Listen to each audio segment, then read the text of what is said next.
Hi అండి. నేను మీ పావని. ఈరోజు రెసిపీ వచ్చి టమోటా రైస్ అండి.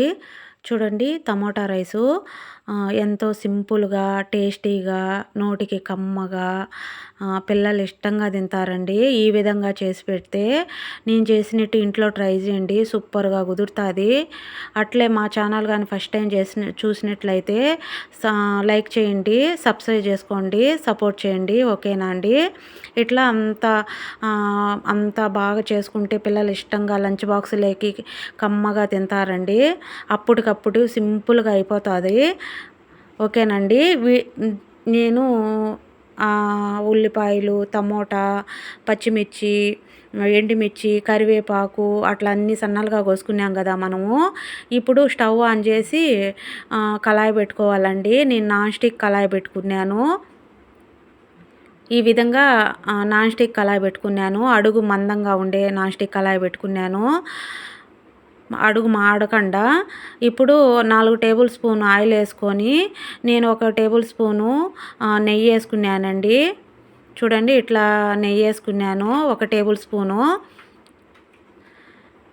చూడండి ఇట్లా అంతా ఆయిల్ హీట్ ఎక్కింది కదా, మనం పోపు దినుసులు వేసుకున్నాము. ఇట్లా పోపు దినుసులు వేసుకోవాలండి. మనం తిరగబాతు కట్టేసుకుంటాం, అట్ట పోపు దినుసులు వేసుకోవాలి. చూడండి ఇప్పుడు ఎండుమిర్చి తీసుకున్నాను నేను. ఒక 4 ఎండుమిర్చి తీసుకొని తుంపుకోవాలండి. ఇట్లా తిరగబాతులో వేసుకోవాలి. ఇప్పుడు ఆనియన్ కట్ చేసుకున్న ఆనియన్ మనం తిరగబాతులో వేసుకున్నామండి. చూడండి ఇట్లా అంతా వేసుకొని మనం నీట్గా కలబెట్టుకోవాలా. కరివేపాకు కూడా వేయాలండి. చూడండి ఇట్లా కరివేపాకు కూడా వేసినాను. ఇప్పుడంతా మనం నీట్గా కలబెట్టుకున్నామండి. కరివేపాకు అంతా ఏగేట్టుగా నీట్గా కలబెట్టుకున్నాం మనము. చూడండి అట్లా అంతా కలబెట్టుకోవాలి. అట్లని మాడకొద్దు, అట్లని పచ్చిగా ఉండకొద్దండి, మీడియంగా ఉండాలి. ఇప్పుడు మనము పచ్చిమిర్చి వేసుకున్నామండి. 4 పచ్చిమిర్చి తీసుకున్నాను నేను. సిలుకలుగా కోసుకొని వేసుకుంటున్నానండి. చూడండి ఇట్లా అంతా కలబెట్టుకోవాలా. పచ్చిమిర్చి, కరివేపాకు, ఎండుమిర్చి అంతా పోపులో ఏగాలండి. అప్పుడే టేస్టీగా ఉంటుంది రైసు. చూడండి ఈ విధంగా ఏగాలి. అప్పుడే రైస్ బాగా రుచిగా ఉంటుందండి. ఏగింది కదా, ఇప్పుడు తాలింపు ఏగింది కదా, ఇప్పుడు మనం కట్ చేసి పెట్టుకున్న టమోటాలు వేద్దామండి. చూడండి ఇట్లా నేను చిన్న చిన్నవిగా కట్ చేసి పెట్టుకున్నాను. భిన్న ఏగుతాయండి. మనము తిరగబాతులో వేసుకున్నామంటే భిన్న ఏగుతాయి. ఇట్లా అంతా కట్ చేసి పెట్టుకున్నాను నేను నీట్గా. ఇప్పుడు అంతా కలబెట్టుకోవాలండి. ఇట్లా మంచిగా అంతా కలిసేట్టుగా అంతా నీట్గా చిన్నగా అంతా కలబెట్టుకోవాలండి. ఇప్పుడు నేను 1 టేబుల్ స్పూను పసుపు వేసుకున్నానండి. పసుపు వేసుకొని అంతా కలబెట్టుకున్నాను. ఇట్లా అంతా కలబెట్టుకున్నాను నేను. 1 టేబుల్ స్పూన్ నేను సాల్ట్ వేసుకున్నానండి. చూడండి ఇట్లా 1 టేబుల్ స్పూన్ సాల్ట్ వేసుకున్నాను.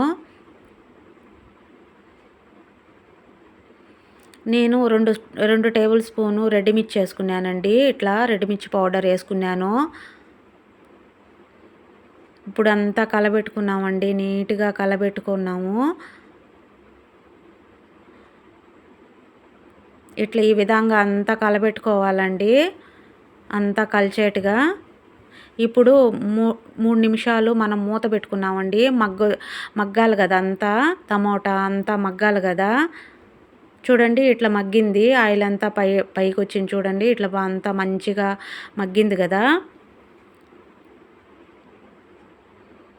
అంతా నీట్గా కలబెట్టుకోవాలండి. అంతా మగ్గింది కదా, చూడండి ఇట్లా బాగా మగ్గింది. ఇప్పుడు మనము రైస్ నేను చల్లారబెట్టుకున్నా అండి. చల్లారబెట్టుకున్న రైస్ ఇప్పుడు పోసుకున్నాం మనము.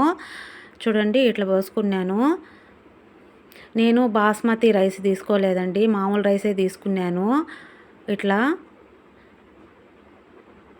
ఇప్పుడు అంతా నిదానంగా కలబెట్టుకున్నామండి. అంతా కలిసేట్టుగా. చూడండి ఈ విధంగా వస్తుందండి. సింపుల్గా టేస్టీగా భిన్న అయిపోతుందండి. అంతా కలిసిపోయింది చూడండి. ఈ విధంగా కలబెట్టుకోవాలి. ఎంతో సింపుల్గా టేస్టీగా లంచ్ బాక్స్లోకి బాగుంటుందండి. అప్పటికప్పుడు సింపుల్‌గా అయిపోతాదండి. నేను చేసినట్టు మీరు ఇంట్లో ట్రై చేయండి. సూపర్‌గా కుదురుతాది. అప్పటికప్పటికి అయిపోతాదండి. బాగుంటాది. అట్లే మా ఛానల్ గానీ మీకు నచ్చినట్లయితే సపోర్ట్ చేయండి. సబ్స్క్రైబ్ చేసుకోండి. లైక్ చేయండి. ఓకేనా అండి?